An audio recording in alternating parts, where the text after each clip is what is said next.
My name is Domenica Reyes. I'm part of the Laudato Si movement, and I'm really happy today to introduce our guest for this interview. He's Bishop Brian McGee. He's from the Diocese of Argyll and the Isles from Scotland. Welcome, Bishop Brian. It's really nice to have you today. Thank you very much. It's lovely to be with you, Dominica, and all the people looking on. So thank you. So my name is Brian McGee. I'm the Catholic Bishop of the Diocese of Argyll and the Isles in Scotland. So we have 8 dioceses in Scotland, and ours is the West Highlands and most of the islands in the country. So it's a very old diocese, very sparsely populated, just with small communities scattered throughout the diocese. But it's a very, very beautiful part of the world, and so nature is very much part of our tradition and of our way of life. Wow, that sounds really, really great, really nice. Thank you so much for your time. So let's begin with the interview by talking about integral ecology and the Laudato Si. So if you could tell us how these concepts are being carried out in the life in your diocese. Okay. Well, to be honest, it's kind of difficult actually. I think that the Pope's encyclical Laudato Si obviously was very inspirational and has been well received, not just within the church, but way beyond the church. People of other faiths and even of none have great respect for Pope Francis and his message in Laudato Si. And I was actually involved, it was at the COP26 conference last year in Glasgow, and during an ecumenical interfaith meeting, it was some of the Jewish people were surprised at how little Catholics had embraced Laudato Si, and they were mystified. If the Pope has said this is what you have to do, surely you all should be doing it. And it actually made me think quite a lot, because if the Pope points us in a direction, it doesn't mean we're all going to follow in that direction. And so we have to think, well, why not? And so there has been a certain struggle for us to not accept, but put into practice Laudato Si, even within the Catholic Church. Yeah, I think that when the encyclical was launched, it was kind of different, for some parishes and even some people. And I include myself that sometimes I wouldn't connect the care of our common home with the faith. And it was like, wow, it's something that really made sense. I think what the Pope has done in Laudato Si is he has let as Christians own the ecology and have a natural home there, because I've always thought it was important, and I've also recognised that certainly for many young people, they see the importance of looking after the environment. And so this is something that they could identify the church with, their faith. But it always seemed as if we were on the outside of it as Christians.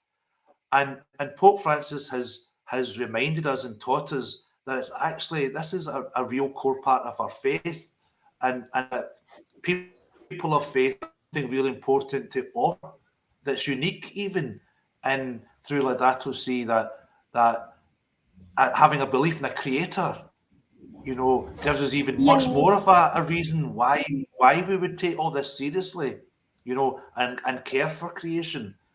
So I think kind of for us then, that's a big step, is to see that this is natural for us, and this has been really given us great leadership. Yes, that's really true. I think So I think really, certainly in Scotland, most people are very worried about the environment, Mm-hmm. and we realise this is a big issue. But we also like our lifestyle the way it is, and so we recognise that there is a sacrifice here that we have to be willing to change, and Yes. we don't like change. So Yeah, it that involves a conversion.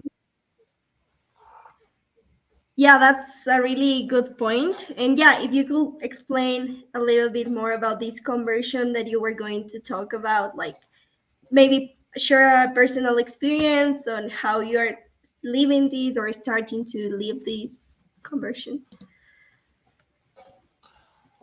Okay, well, you've put me on the spot now, to but well, I think one a simple way is my own diocese is very large geographically. It's very Mm-hmm. rural, so it is a challenge to get around it. And the easiest way to Yeah. travel is by car. So I'm in a car on my own, driving Mm-hmm. everywhere. And so it's not easy for me to use public transport to most places Mm-hmm. because the public transport doesn't run all that often to particular places.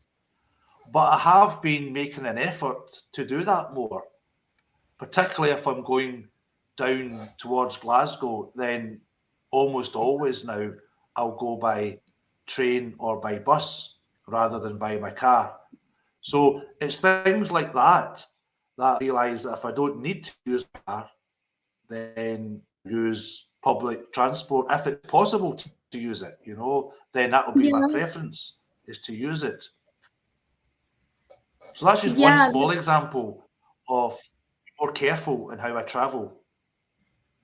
Yes, that's a great point. And as you said, it's some changes that we have to do, but sometimes we are really comfortable living the way that we live. That maybe stop using the car Mhm. or stop using plastic things like that. Sometimes might be difficult, but it's something to start with. And something that I think has been really inspiring from the Laudato Si is that it has these different dimensions that you can take action, because it's not only about, of course, making changes in your lifestyle, but also changing internally, this eco spirituality growth or development that as a person you have to do. And I think this is one of the key parts of the message, that it's a comprehensive change, from your heart, from your faith, then in the different actions that you do, and then how you influence in other people. So yeah, as you said, you have a really big diocese with, you have these rural areas and then some cities. And here's one question that I have. It's like, if you can tell us, or have you how you seen these different communities have lived, for example, the season of creation this year, how they are living this time of prayer and action for our common home. Okay. Well, one of the things that we have tried a few times is to have diocesan online meetings about Laudato Si. So inviting Mm-hmm. people from across the diocese to discuss the document. And more recently, we invited several people from different parts of our diocese to speak about how the environment has changed in their area and Uh-huh. whether that has been good or bad for their work and for the lifestyle there. And it was very interesting to hear that in all the parts of the diocese we've Mm-hmm. noticed a change in the climate, which has been mainly detrimental to people's income. And uh, we have quite a lot of islands, and some of those are very low lying. So they're also under threat, their whole way of life. And quite often it's the most fertile part of the island, which is the part which is threatened. So we read about this Mm-hmm. in the Pacific. We hear about it a lot in the Pacific. but it's Yeah. happening within our own place as well. And so that's making people more aware and more alert. Okay, so you somehow it's that these people are sharing from their own experience, like they are already starting to witness some of the effects of the climate change. And yeah, it's Yeah. really known, sadly, that islands in the Pacific and in other oceans are suffering from, sea level rise and these different ways of climate change. So how, as Bishop Brian, how are you, trying to give hope to these people? Maybe they are concerned about their homes, their families, their jobs. How are you, bringing this Laudato Si message into them, but in a sense of hope, not only urgency for the climate crisis, but hope as well? Okay. Well, one of the things I really enjoy is traveling around the diocese because it is incredibly beautiful. And for me, it's not just, it is the nature of it, but it's also, it gives me an insight into the Creator, into God, and the beauty that Mm-hmm. God must be if we see the beauty of His creation. Mm-hmm. And so that inspires me. So I do share that quite often with people, and I will talk to them about how beautiful a place we live in, and to raise our eyes above that to see the Creator, but also the dignity. Because I often say to people, if you look around all the mountains and this beautiful sea that we have, or the beautiful Mm-hmm. lakes or lochs as we call them, or the beautiful sunset, so the most beautiful thing God has made is you. You're more Yeah. beautiful than all of these things.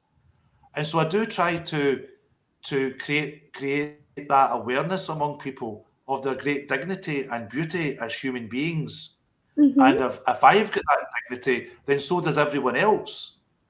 And so try to point out, our need to help our brothers and sisters across the world, as well as those closer to home, but also the Mm-hmm. hope that comes from the fact that I am deeply loved by God, that in His eyes I am beautiful, so therefore that gives us Yeah. hope and that we are special. So I think that's, and also an inspiration then to help each other Yeah, and to that's a pass really on this nice. inspiration. Yeah, that this is really nice and a really important part of the Laudato Si message, and in general that we are part of this creation. It's not that we are separate from that, or we are, human beings and we are a part. It's really nice to remember that we are part of this beautiful creation that God created. So yeah, thank you for that. It was really really nice. So since we are, kind of in the still getting out of the season of creation celebration of this year that comes from September 1st until October 4th, we would like to know a little bit about how, if you have some experience in this kind of ecumenical celebrations of work, because as you all know, the season of creation is an ecumenical celebration of prayer and action for our common home. So maybe if you can share something about some work or relation that you have had with other denominations, or in an ecumenical area. Okay. Well, I mean, certainly we have had relationships with other Christians, but also with other faiths as well. We have had a Great. few meetings with them and discussions about Laudato Si and about the environment. And we've found common ground because we all believe in the Creator. We might have different views about or understandings of the Creator, but we do believe in the Creator who has given us this beautiful world. So we have been listening to each other, even various Muslim groups or Jewish groups or Buddhist groups, and what they've been doing to promote a, a love of creation, a love of the environment, and we've been sharing what we've been doing so that we can be learn from each other, but also Mhm. that we can also in, kind of encourage each other, whatever particular task that we're doing. So there's been I've been involved in a number of those activities. both with other Christian churches and with other faiths, and sharing and even praying with each other then as much as we can on this issue. So it's quite hopeful that it's actually bringing us together, which is a good thing, Yeah. So Yeah, thank you. And yeah, this about also interfaith. It's really nice that you mentioned, because Laudato Si is addressed to everyone, every person of goodwill. So it's a really nice document, because even though you are not a Catholic, this document also appeals to you. And I think it was really beautiful how Pope Francis addressed this encyclical in this way. And yeah, thank you so much for sharing and reminding us this interfaith um, contribution, because the goal is to protect God's creation. So it's something that involves everyone in this earth. So yeah, I like to thank you so much, Bishop Brian, for your time. I know your time is really valuable, and we're really happy for you to be in part of this interview today and in the Laudato Si movement. So before closing, I like everyone to invite to watch the letter. If you haven't done it yet, it's available in YouTube Originals. You can watch in English and in subtitles in other languages. And to close, I like to invite Bishop Brian to share some closing words. And thank you so much, everyone, for watching us today. okay. So just to thank everyone for taking part and watching Trolley today, but also to thank you for all you're doing in responding to Pope Francis' invitation in Laudato Si to see our Creator and to see the dignity and worth of each human being, and of course of every created thing as well. And so just to thank you for all that you're doing for that, and Laudato Si movement for all you're doing to encourage it as Thank well. you. So well done. Thank you, everyone. Bye.